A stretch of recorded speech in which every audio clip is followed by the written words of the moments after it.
जैसे कि जब तक हम सही गुरु के पास तक नहीं पहुँचे, और ये हम सबको ही पता है कि हर तरीके के लोग हैं दुनिया में, सही भी गलत भी, तो कुछ तो निशानी या कुछ तो तरीका होगा। जैसे हमें कोई ज्ञान नहीं, कोई समझ नहीं, फिर भी कुछ तो ऐसा होगा जिससे हम समझ सके कि हाँ अब जो है हम सही स्थान पर हैं।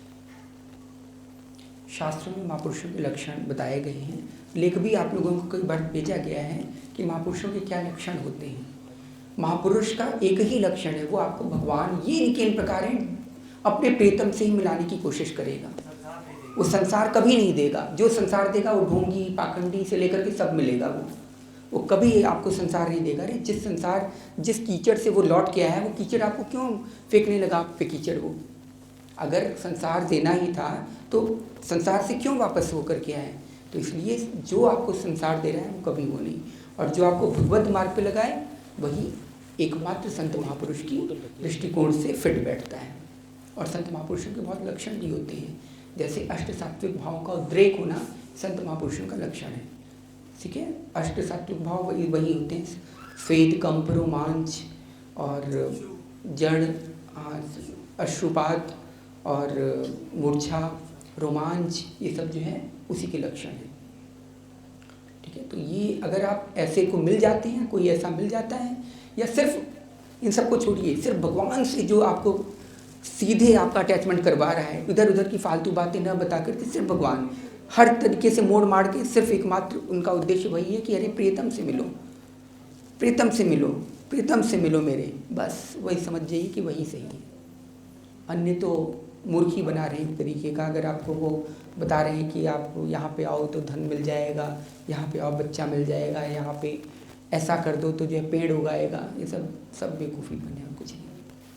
बच्चा तो आपको टेस्ट ट्यूब बेबी भी दे देता है, डॉक्टर भी दे देता है ना, तो क्या करता है, किसी को बच्चा नहीं हो रहा, स्पर्म और ओवम्स मिलाया, बस बन गया, टेस्ट ट्यूब में डाल करके फिर प्लेसेंटा को इंजेक्ट कर दिया, ख़त्म बात, हो गया बेबी। तो क्या वो भगवान आप संत महापुरुष मानने लगेंगे? नहीं ना। तो बस ऐसे ही है, कोई किडनी ठीक कर दे रहा है तो आप कहेंगे कोई संत महापुरुष है। अरे किडनी डॉक्टर भी ठीक कर दे रहे हैं, आपको संत महापुरुष है क्या? वो सत्य का ज्ञान करवा रहे हैं, माया से दूर भगा रहे हैं, ज्ञान का प्रकाश आपको दे रहे हैं। अंधकार जितनी आपके तिमिर, जितनी आपकी ग्रंथियाँ थी, सबको विखंडन करके नष्ट करके आप में ज्ञान का प्रकाश डाल रहे हैं, बस वही संत महापुरुष है। और ये सब फालतू जो हैं कि जो है पानी पे चल गए और आसमान में उल्टा लटक गए, मूँछों के बल आ गए, या जो है नारियल यहाँ पे लगा करके 9 दिन तक ऐसे पड़े रहे और आसपास उपले जला करके उसके बीच में तो वो कर, सब पाखंड है और कुछ नहीं है। और लोग इसी में फंस जाते हैं, दूर दूर से लोग आते हैं उनका जय हो जय हो जय हो करने। तो ऐसे ये सब काम, इन सब से हमें बचना है, अन्यथा फिर आप एक दिन रोते हुए आएंगे, अरे सब बकवास हैं, अरे हमारे बाल ऐसे थोड़ी सफ़ेद हुए, हमने सबको देखा है, हम जब इतने से थे तभी से हम इनके पास रह रहे हैं और सब देखा है। आपने देखा ही नहीं है एक्चुअली, कुछ देखने वाली बुद्धि आपने अपनी रखी ही नहीं। जिस समय संतों महापुरुषों को देखा जाएगा तब देख नहीं पाएंगे आप, बहुत कुछ हो जाता है।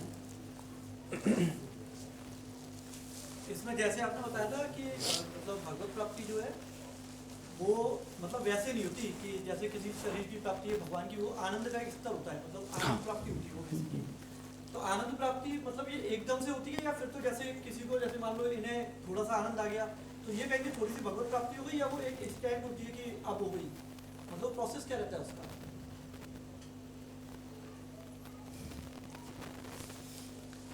एग्जाम्पल दे रहा हूँ, आप एग्जाम्पल से समझिए, ऐसे नहीं समझ पाएंगे। आनंद कहाँ आता है, किसमें आ सकता है? आनंद मैटेरियलिस्टिक वस्तु तो है नहीं, ठीक है, वो कोई माइक वस्तु तो है नहीं जो आपके माइक अंतःकरण में मिल जाएगा, आनंद नहीं मिल सकता। अब भाई दिव्य वस्तु के लिए दिव्य वस्तु की ही आवश्यकता पड़ेगी ना देखने के लिए। जैसे जब हम टीवी देखते हैं या 3D देखते हैं तो गॉगल्स लगाते हैं ना 3D वाले, जब 3D को देखने के लगाते हैं तो वो तो बड़ा परम तत्व है। एक सूक्ष्म परजीवी को देखने के लिए हम नेकेड आई से नहीं देख पाते, मतलब नंगी आंखों से नहीं देख पाते। क्यों? क्योंकि हमारी आंखें उस लेवल तक नहीं है, तो हमें माइक्रोस्कोप का सहारा लेना पड़ता है।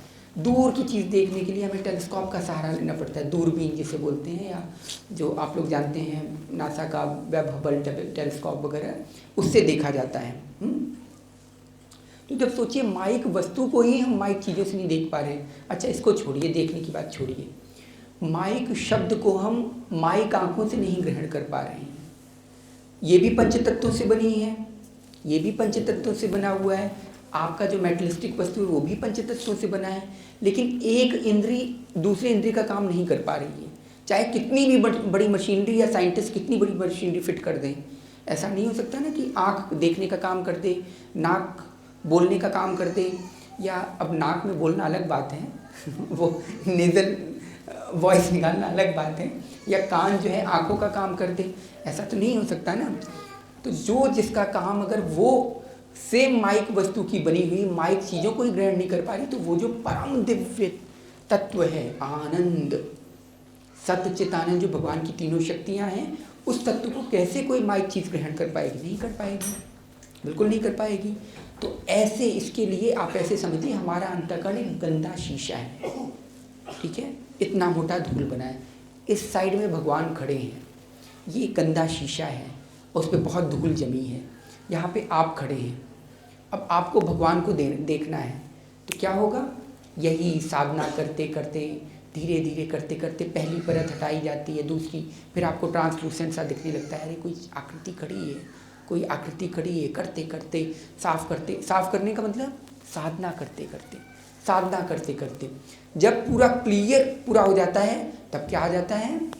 इसे ही बोलते हैं अंतःकरण की शुद्धि। तब वो आनंद आपको मिल रहा है, लेकिन अभी आपको भगवान से मिलन नहीं हुआ है। ध्यान रखिए, शीशे का एक पोर्शन है, सामने है, ठीक है, शीशे का एक पोर्शन, लेकिन वो आनंद आपको मिलने लगा है। अभी तक भगवत प्राप्ति नहीं हुई आपको, लेकिन तब गुरु क्या करता है? जब आपका अंतःकरण शीशा साफ हो जाता है, स्वरूप शक्ति तुरंत दे देता है।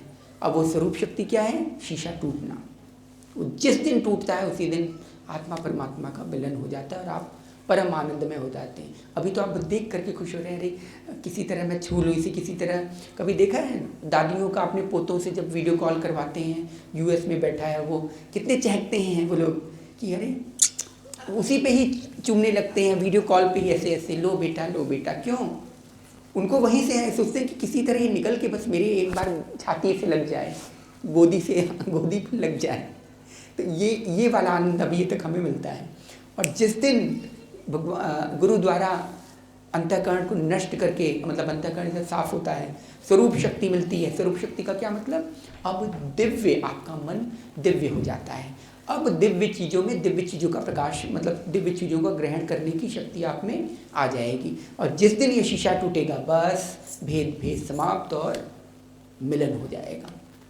और जब वो मिलन होगा तो जानते ही हैं, जो देख के नहीं आ रहा था वो आपको जब आलिंगन कर रहे हैं, उसकी सेवा कर रहे हैं, सब कुछ कर रहे हैं, तो क्या आनंद मिलता है। आप देखते ही हैं ना, आप जब अपनी प्रेमी प्रेमिका की फ़ोटो ले करके हाय फ़ोटो उसमें ले के घूमते हैं और वीडियो कॉल करके, जानू तुम बहुत स्वीट हो, बाबू ने खाना खाया, यहाँ तक करते हैं। अब जब बाबू मिल जाए तब कितनी खुशी होती है आपको, होती है ना। बस वही है, वही भगवत प्राप्ति है। ठीक है, इसमें जैसे जो आप बता रहे हैं कि गंदगी जब हल्की सी साफ कर